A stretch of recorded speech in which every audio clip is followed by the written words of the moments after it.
morning, everybody, and welcome to this edition of Jay's Retro Toys and Games. It's Season 3! We made it! Yes! I can finally say that!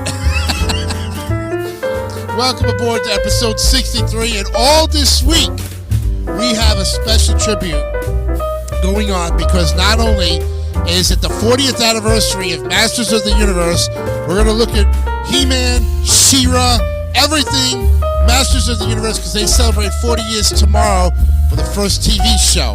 So we're going to look at He-Man today, She-Ra on Wednesday, wrap it up on Friday with a great tribute to a fantastic toy line that has been around for the last 40 years. We're looking at it right now.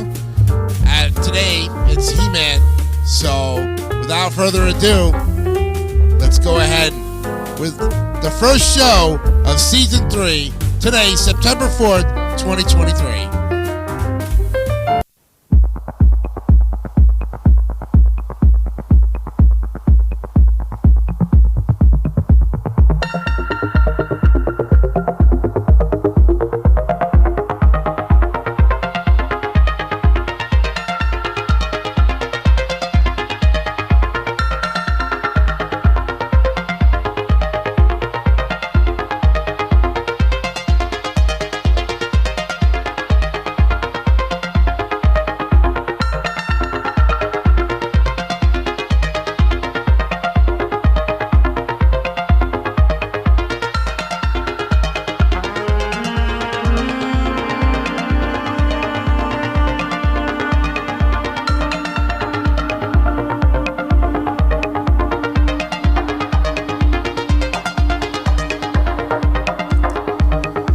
Welcome everybody to the show. Good morning to all of you on this Monday, Labor Day, September 4th, 2023. I'm your host for Jay's Retro Toys and Games, Jason DeCanio. And for all those new viewers out there who have never been with us before, you're in for a treat today because not only is this our 63rd episode where we're starting off with, but we are starting off with a fantastic toy that is celebrating 40 years this week. As of September 5th, which is tomorrow, the Masters of the Universe cartoon appeared for the first time ever on network syndication channels like WNYE, Channel 5, maybe Channel 9, maybe WPIX, but mainly on Channel 5 across most markets. You saw in that 3 or 4 o'clock spot in the afternoon, He-Man and the Masters of the Universe as Prince Adam graced us with his presence on that first show. And that first episode, which I can give you the name of that first episode. I'll tell you what the first episode, because I'm watching the He-Man cartoons myself. The first one started on September 5th, 1983, Diamond Ray of Disappearance. And you can watch all of He-Man and the Masters of the Universe, as well as She-Ra, on YouTube in order as they appear. Okay? So I've been doing that for a little while, I watched maybe the first 10 episodes, and I found out some fantastic stuff. But today on episode 63 of Season 3, and thank you very much for the first 2 seasons of our show, folks. Seasons 1 and 2 are going to be put on the David 3000 network. As you know, I gave you a little bit of a hint as to where those episodes are going to be. They're also, of course, on our YouTube page as well. And we thank you for your continued support. We have 37 subscribers right now, and we would like more. And if you haven't subscribed yet to the channel, we hope you will at the end of this program. You can, of course, we'll drop a link as to where you can subscribe. We also have something going on every day that will be a shorts part, and that's going to involve StreamYard. What that means is that I will ask a question pertaining to the Trivia Pursuit Young Players Edition. And every day on the program, which is today, Wednesday, and Friday, I will ask a question. I'll post that question on there for a short. You'll come back with an answer for that question on Wednesday. So you have a day to figure out the answer to the question, okay? And if you get it right, great. If you don't get it right, well, you learned something. But the idea is to basically get the shorts up on our channel. And one of our subscribers and great supporters, Keith Detweiler, he suggested that I use the shorts to, get more subscribers, and hopefully we can do that. So we'll get you a question after this show, after the program. Look out for that question because it will be posted via StreamYard right after this episode. Okay? Now, and without further ado, first of all, I also want to wish everybody a happy Labor Day today. I hope you are staying safe. If you're out on the road traveling, please be aware that the cops are out there. They will pull you over, so please drive defensively. If you are drinking, please get a designated driver. If you are drinking at home, please be safe. Don't go out and do anything stupid. It's your day off to enjoy because we're in the fall season now for the next 7 months. And also, too, check out the David 3000 Fall TV lineup schedule as well. Those who attended the meetings last month, thank you very much for your input, your output, your critiques, your ideas. Fantastic participation from everyone. You'll get a copy of that schedule via email. David will send those out throughout the week. And if you don't have an email, if he doesn't have your email address, please do send it to him in a direct message, and he will forward it out to you that way. Okay, now we've got to get on with the show here today. He-Man, what is he? Well, he's a superhero and the main protagonist of the Sword and Planet Masters of the Universe franchise, which includes a toy line, several animated television series, comic books, and a feature film. Now, he's characterized by his superhuman strength and in most variations is the alter ego of Prince Adam. He-Man and his friends attempt to defend the secrets of Castle Grayskull, the planet Eternia, and the rest of the universe from the evil forces of his arch-enemy Skeletor. The character was created by designer Mark Taylor, who based the character on his childhood drawings. One of Taylor's designs was used by Mattel designer Roger Sweet in his pitch to Mattel for a new action figure line. Sweet also chose the name He-Man and suggested that it have a twist-action waist. Sweet sculpted and presented 3 different versions of the figure to Mattel, including a soldier and a spaceman. The barbarian version of the character, designed by Mark Taylor, was chosen and developed into the character's current form. After the barbarian version of the concept was chosen, Sweet was taken off the project and Taylor was assigned principal design duties. The television series He-Man and the Masters of the Universe mushroomed the selling of Mattel's toys and was a hit success in the 1980s, gaining 9 million viewers in its first year in the U.S. alone and being broadcast to at least 37 countries. Figure that. 9 million people tuned in to the very first episode of He-Man and the Masters of the Universe on September 5th, 1983, nearly 40 years ago. He-Man has been singled out for the homoeroticism and gay subtext surrounding his character. Many critics have taken note of his queer-coded nature and perceived homosexuality, particularly in his relationships with other male characters such as Skeletor. And since his creation, He-Man has achieved gay icon status and amassed an LGBT following, something which Mattel is aware of and receptive to. In 1976, Mattel's CEO, Ray Wagner, declined a deal to produce a toy line of action figures based on the characters from Star Wars due to the $750,000 license, which is about the equivalent of $4,008,703.87 in 2023 dollars required up front. Following the commercial success of the original Star Wars trilogy and its related merchandise, Mattel launched several successful competing toy lines which captured the public's imagination and significantly influenced the toy market. In the race to design the next popular action figure, Roger Sweet, a lead designer for Mattel's preliminary design department, realized that simplicity was the key to success. And according to his 2005 book, Mastering the Universe, He-Man and the Rise and Fall of a Billion-Dollar Idea, Sweet knew that if he gave the marketing department something it could sell, he had won 90% of the battle.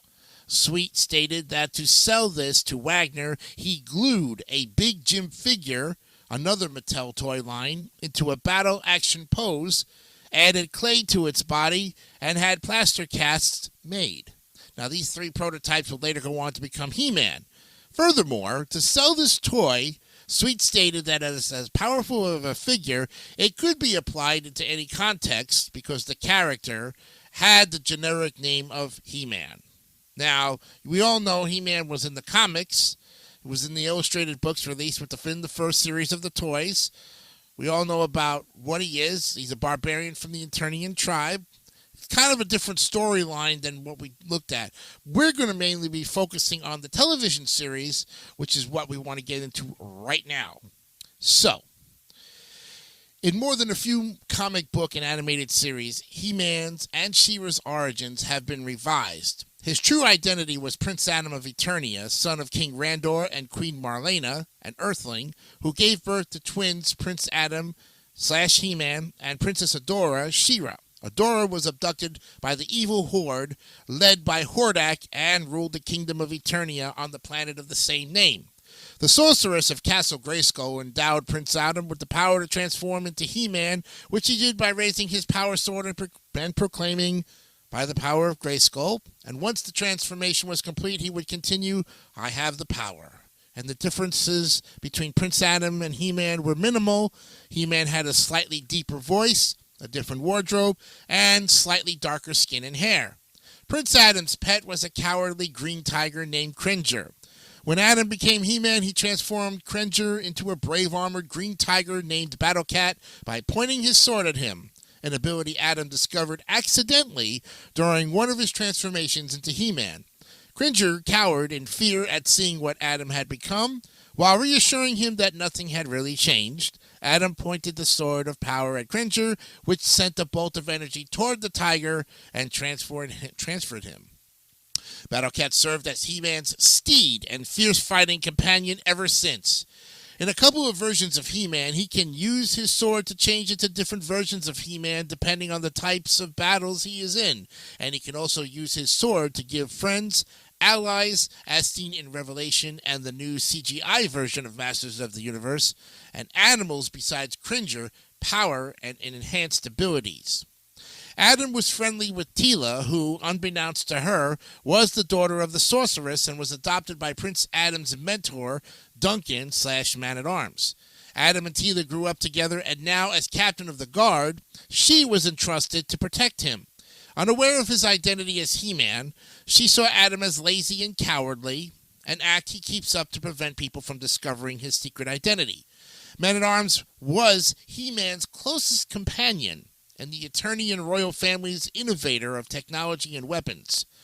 He often unveiled new weapons or devices to help He-Man, and Castle Grayskull was the source of He-Man's powers, where the sorceress lived, who granted Adam his transformative abilities and communicated telepathically with him. To protect his family, He-Man kept his double identity a secret, sharing it only with Orko, Man-at-Arms, Cringer, and the sorceress. He-Man's archenemy was Skeletor, a blue-skinned sorcerer with a yellow skull for a head. He was skilled in black magic and all forms of combat. Being extremely cunning and intelligent, Skeletor was accompanied by a group of henchmen who aided his evil schemes. The spin-off series She-Ra and the Princess of Power revealed that Adam had a twin sister, Princess Adora, a leader of the Great Rebellion against Hordak on the planet Etheria. Adora, like Adam, was given the gift of the power of Grayskull and had her own sword, which she used to transform into She-Ra, Princess of Power, and He-Man made a number of appearances in the series. A decade on from the cancellation of the Filmation cartoon series, Filmation's Lou Scheimer pitched a sequel series to Mattel in 1995 called Hero, Son of He-Man and the Masters of the Universe, in which He-Man was now King of Eternia, married to Teela, and had a son, Dare, who inherited the Sword of Power from him, using it to become the title character Hero, leading his comrades into battle against a returned Skeletor.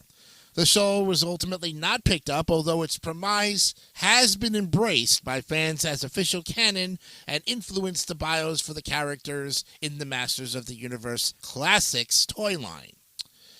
After the end of the Masters of the Universe toy line, Mattel attempted to revive interest in He-Man by producing a new toy line entitled He-Man, and the story in the mini-comics packaged with the figures explained that He-Man had left Eternia and pursued Skeletor into the depths of space, who had set his thoughts on conquering the distant world of Primus, a planet with great technological resources. He-Man was shown to have relinquished the identity of Prince Adam altogether, basing himself on Primus, where he led a team of defenders known as the Galactic Guardians. His appearance was retooled for a new toy line, with the space helmet and golden armor added to his attire to give him a more futuristic appearance. His sword was also redesigned, and a cartoon series was produced by Jetlag Productions to accompany the toy line entitled The New Adventures of He-Man.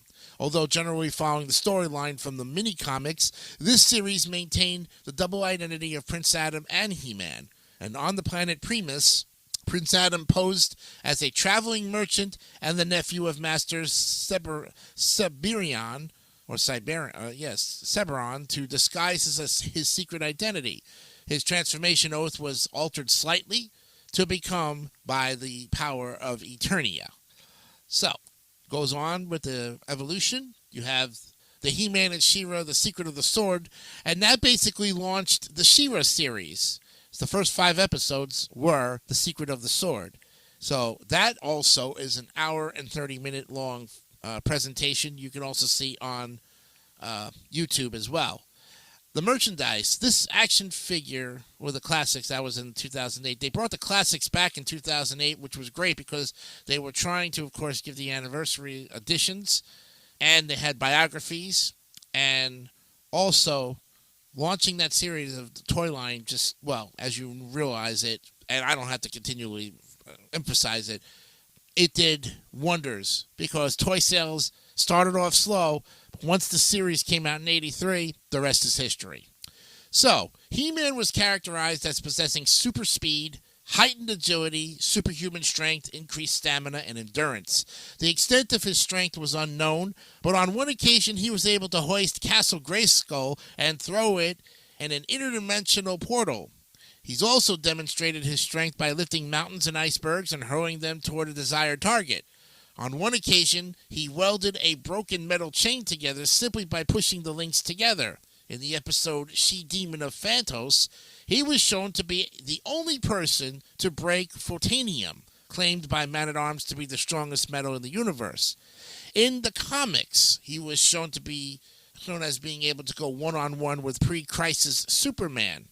On the original action figures packaging and in the introductory sequence of the 1980s cartoon series, He-Man is claimed to be the most powerful man in the universe. His strength was derived from magical powers within Castle Grayskull.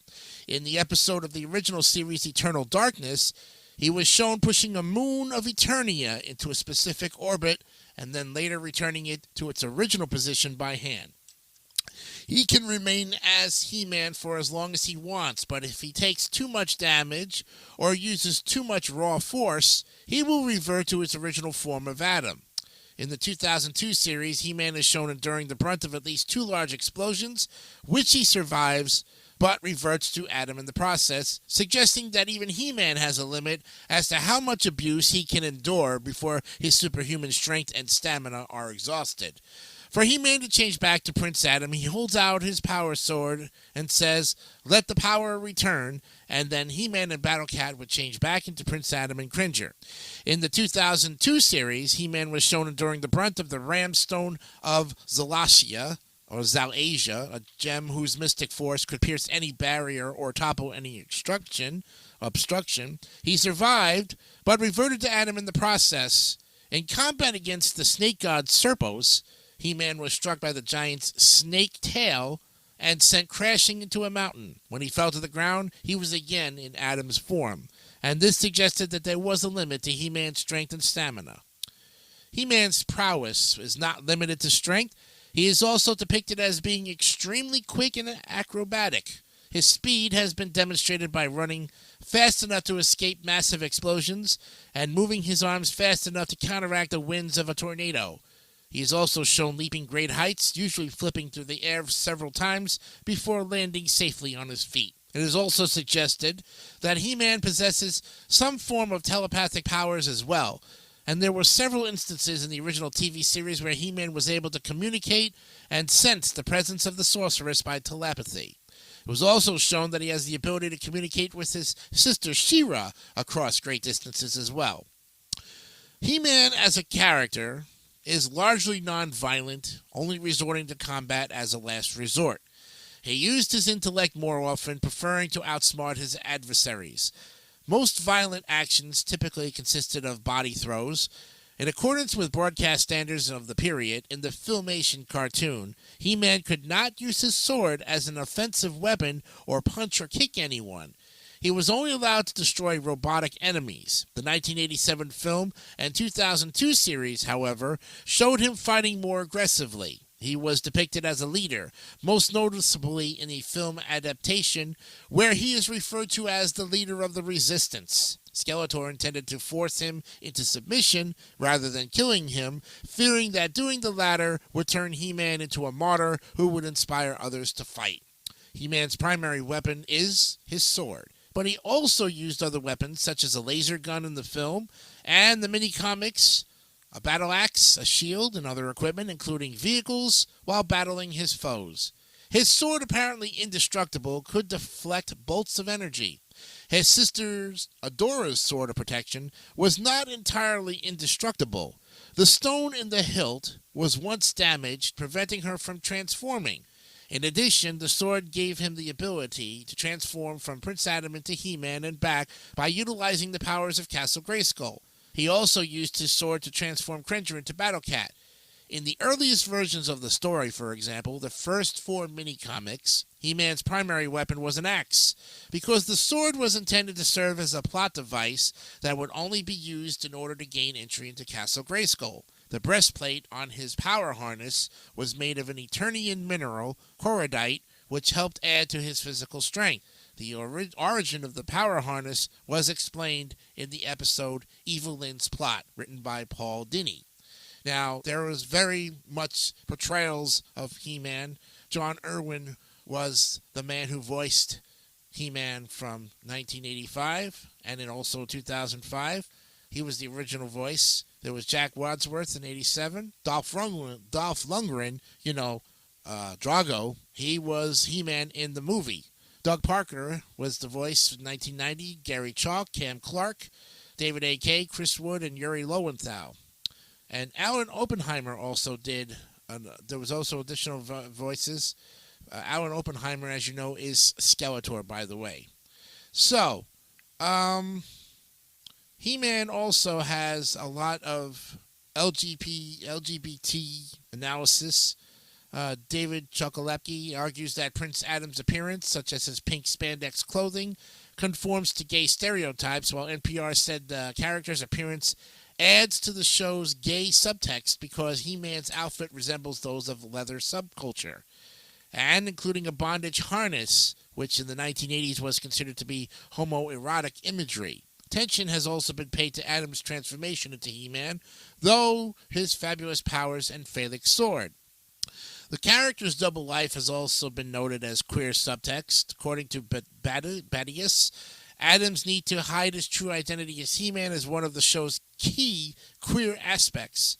And British newspaper The Daily Telegraph said, the character's dual identity represents a man's struggle to accept his sexuality. Prince Adam is closeted and has a secret, while He-Man is out and proud. Writing for the John Hopkins newsletter, Matt Johnson described the series' depiction of He-Man as a thinly veiled treatise on the state of gay male sexuality in the 80s.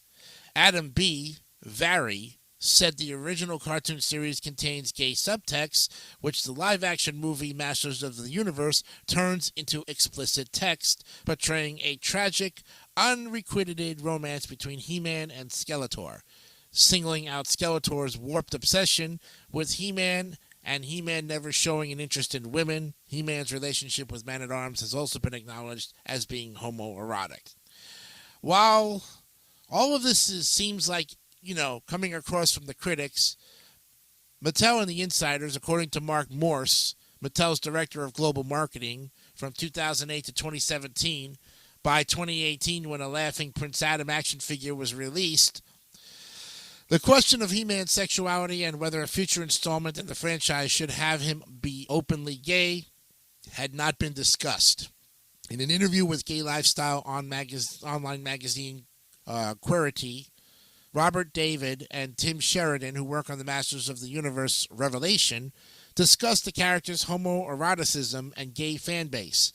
According to David, who is an executive producer of Revelation and Mattel's vice president of creative content, Mattel is very comfortable with He-Man's gay audience and the perception of the character as a gay man. Whether or not you choose to believe that He-Man is gay or not is your choice in the matter. I preferably think of him as just a big overgrown muscle man who's got a lot of powerful strength like the Incredible Hulk, although unlike the Hulk, he can talk and be amongst his friends and interact. Where the Hulk, even though he can talk and has some stuff going on, he still is vulnerable with his voice and cannot reach out all the time and not express his true feelings.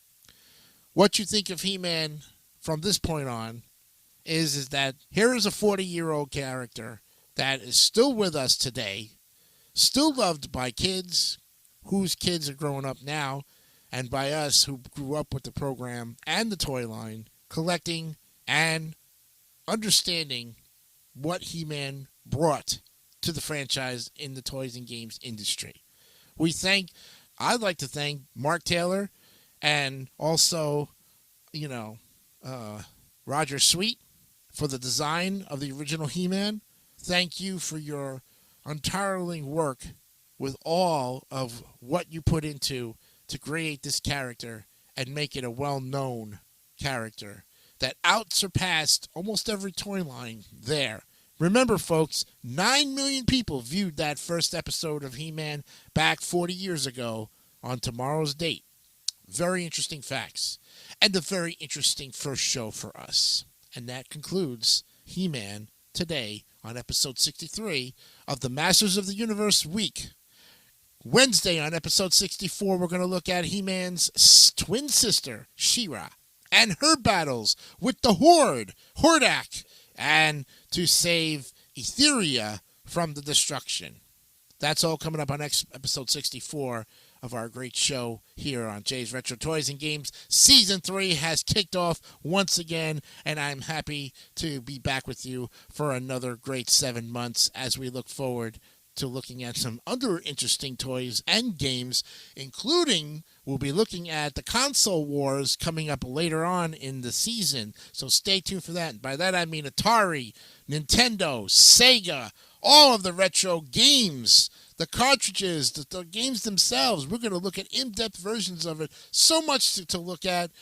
It's going to be a fantastic season. Stay with us. If you have not subscribed to the channel, please give this a thumbs up and hit that subscribe button and be in touch with us, because we got episodes coming up Monday, Wednesdays, and Fridays each and every week here on YouTube for Jay's Retro Toys and Games. I'm Jason DeCanio. We will see you on Wednesday, but remember to keep a lookout for that question of the day that's going to be uploaded right after this season. From all of us here, have a great day, and we will see you on Wednesday.